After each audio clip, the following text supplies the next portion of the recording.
Oi, turma, do livro Palavras de Vida Eterna, Chico Xavier, pelo Espírito Emmanuel. Mensagem de hoje é do capítulo 33, Acalma-te. A Deus tudo é possível, Jesus. Seja qual for a perturbação reinante, acalma-te e espera, fazendo o melhor que possas. Lembra-te que o Senhor Supremo pede serenidade para exprimir-se com segurança. A terra que te sustenta, o lar, é uma faixa de forças tranquilas. O fruto que te nutre representa um ano inteiro de trabalho silencioso da árvore generosa. Cada dia que se levanta é convite de Deus para que lhe atendamos a obra divina em nosso próprio favor. Se te exasperas, não lhe assimilas o plano. Se te afeiçoas à gritaria, não lhe percebes a voz. Conserva-te, pois, confiante, embora a preço de sacrifício. De certo encontrarás ainda hoje corações envenenados que destilam irritação e desgosto, medo e fel. Ainda mesmo que te firam e apedrejem, aquieta-te e abençoa-os com a tua paz. Os desesperados tornarão à harmonia, os doentes voltarão à saúde, os loucos serão curados, os ingratos despertarão. É da lei do Senhor que a luz domine a treva, sem ruído e sem violência. Recorda que toda dor, como toda nuvem, forma-se em sombra e passa. Se outros gritam e oprimem, espancam e amaldiçoam, acalma-te e espera. Não ouvides a palavra do Mestre quando nos afirmou que Deus tudo é possível, e garantindo o teu próprio descanso, refugia-te em Deus. Então, esse acalma-te significa ter paciência, né? Nós estamos aqui para desenvolver valores, virtudes, termos os princípios que vão nortear a nossa vida. E um deles é a paciência. É fácil? Não. Nenhuma lição, na verdade, é fácil, né? Nós estamos num planeta de prova e expiação. Nesse planeta vai haver ranger de dentes, vai haver momentos tristes, dolorosos, de sofrimentos, de perdas. Mas o que você pode fazer numa situação de desespero? No momento que você está passando uma dificuldade? É acalmar. Não que você vai deixar aquela situação tomar conta de você, mas acalmar. Porque no nervosismo você vai fazer as coisas piorarem, né? Presta atenção numa discussão que você tem com uma pessoa. Ela se altera, você se altera mais. Ela vai se alterar mais, você mais. A coisa só tende a crescer, até cometer um ato violento. Agora, se no momento que a pessoa falou, você não gostou, fica calado para ver. Acabou a briga, né? Eu falo para os meus alunos o seguinte, vão xingar sua mãe. Se a sua mãe for aquilo que eles estão xingando, então é mesmo, por que vai brigar? Se a sua mãe não for, então não é a sua mãe, também não tem o porquê de brigar. Então, as violências que acontecem geralmente são porque a gente dá brecha para que aquilo envolva a gente, né? Então, é da lei de Deus que nós vamos progredir. Mas para a gente progredir, nós temos que fazer as boas escolhas. A escolha do debate violento, do debate egoísta, do debate orgulhoso, né, ele vai acabar no pior. E ninguém vai aprender nada com isso. Quando uma pessoa grita com a outra não escuta. Essa é a verdade. Então, a conversa, né? Mas eu já conversei um monte de vezes, não teve jeito. Partir para a ignorância mesmo, né? Patrícia tem muita história desse tipo para contar. Eu não sou santa. E eu me arrependo a cada vez que eu levantei a voz para alguém. Ou que eu levantei, inclusive, a mão.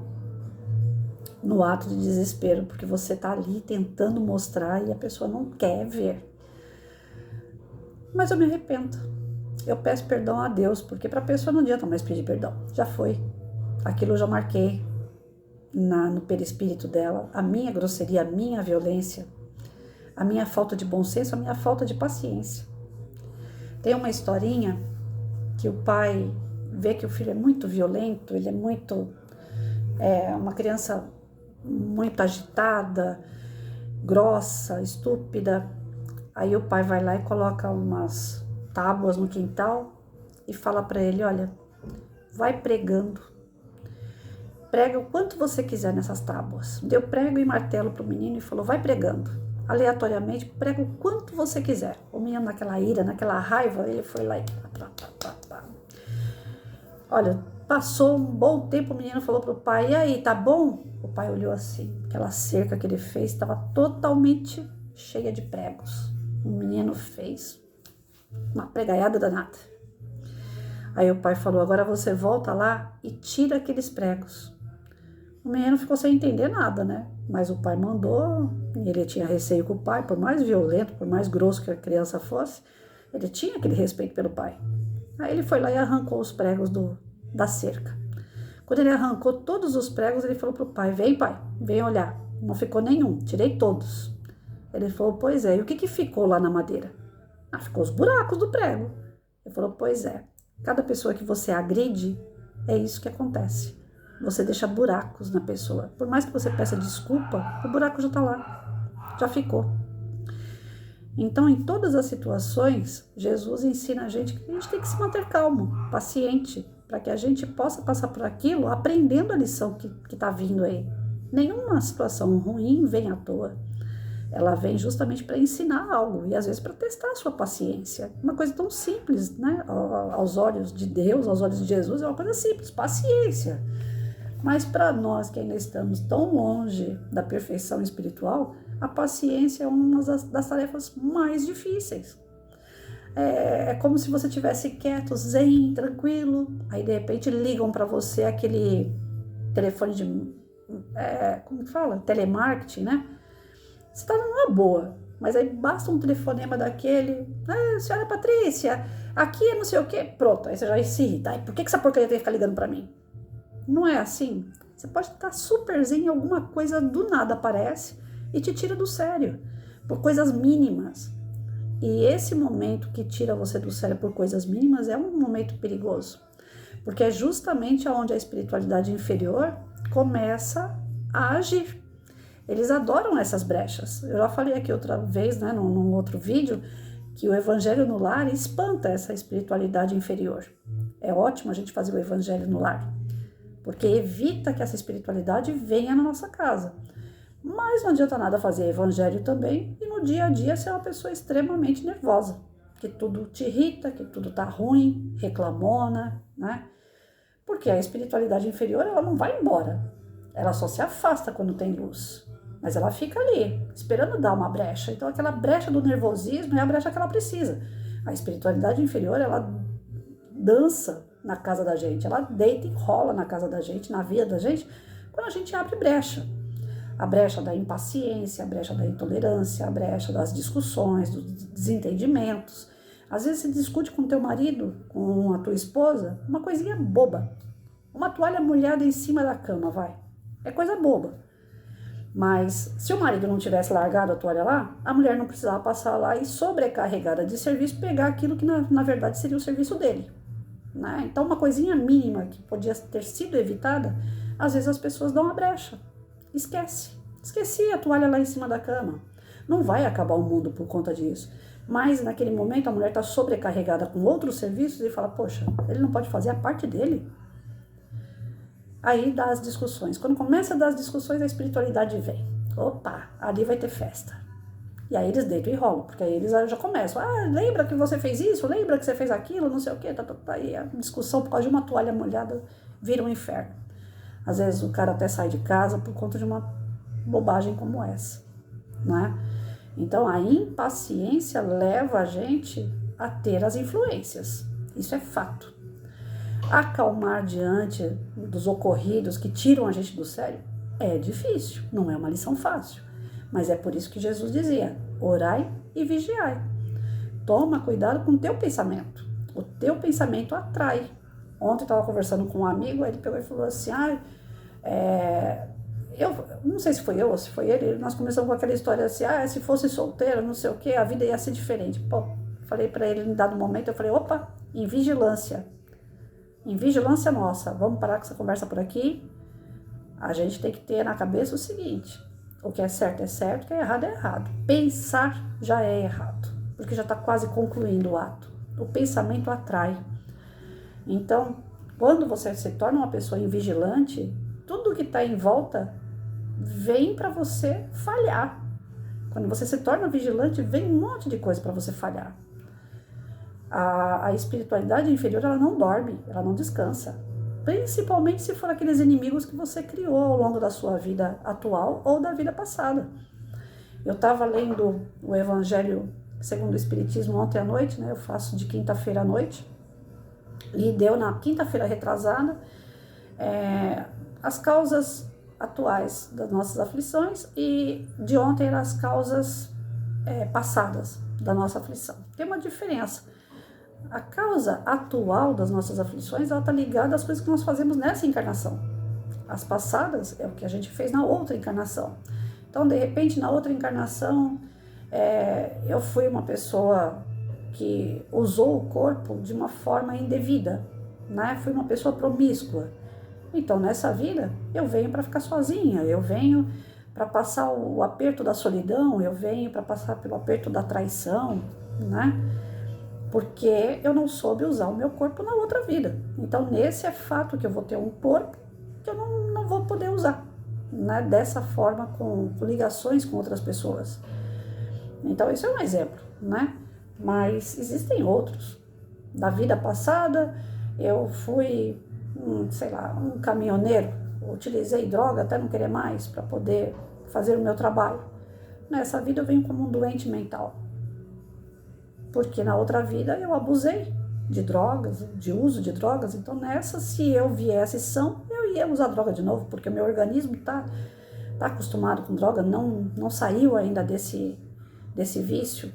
Então eu venho como um doente mental, que aí eu não tenho como estar usando droga, né? Então, a gente, na vida passada, ninguém foi santo. Todo mundo estava mais atrasado do que hoje. O espírito evolui. Então, se ele evolui, lá atrás a gente tem a ideia de que nós não éramos santos. E hoje ainda continua não sendo. Mas hoje a tendência está um pouquinho melhor. E as provas que vêm do passado para agora é para limpar a sujeira que nós fizemos lá atrás. É a malinha que a gente precisa descartar nessa encarnação, para não ter que carregar mais. Já chega aquelas que nós vamos criar agora. Nessa outra encarnação, nessa nova oportunidade, nós já estamos criando outras inimizades, outras situações de dor e sofrimento nos outros. Como eu acabei de falar da cerca. Quantas pessoas já não foram feridas pelo seu prego e o seu martelo, né? Eu, Patrícia, já feri bastante pessoas nessa encarnação e eu tenho consciência disso. Não adianta chegar lá e pedir desculpas. É um começo, é um princípio. Mas não adianta. O buraco já está lá. Então, para poder fechar esse buraco, nós vamos precisar trabalhar com essa pessoa de novo. Nós vamos ter que encontrar essa pessoa novamente em dado momento para que as coisas se tornem em paz. Por isso que existem aí essa oportunidade da reencarnação. Porque se você não se reconciliou com o teu inimigo nessa vida, na próxima você vai ter que reconciliar. Você vai estar junto com ele de novo, fazendo papéis diferentes, mas vai estar junto. Não tem separação quando existe esse vínculo de raiva, esse vínculo de dor, de mágoa. É fatal que em dado momento você vai encontrar essa pessoa novamente. Em papéis diferentes, mas você vai encontrar. Se não for nessa vida, vai ser em outra.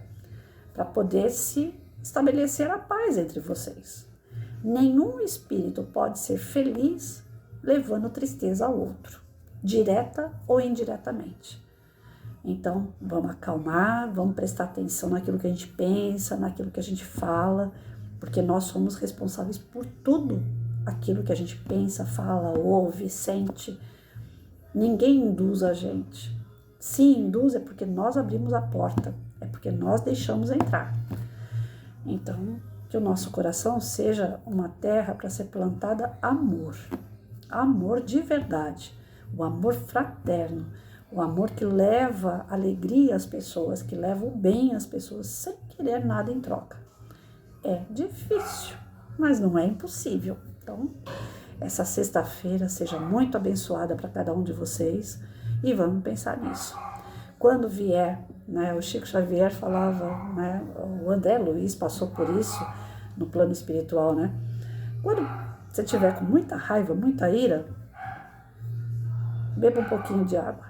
Deixa a água na boca, enquanto a tua raiva estiver ali. Quando passar a raiva, você engole a água. Ou seja, você não vai ter como falar de boca cheia. Então vai passar a raiva, aí você engole a água. É melhor. Olha, quem tá falando é uma pessoa que não consegue fazer isso ainda, mas eu tô lutando para fazer. Então, é uma luta, não é fácil. Todos os santos dias vocês têm que fazer o exercício da paciência. E não é fácil, não é nada fácil. Acalmar diante de situações que trazem prejuízo pra gente, que trazem dor pra gente, é muito difícil a gente acalmar. Mas tem que exercitar, faz parte da nossa evolução espiritual. Tá certo? Fiquem com Deus, gente.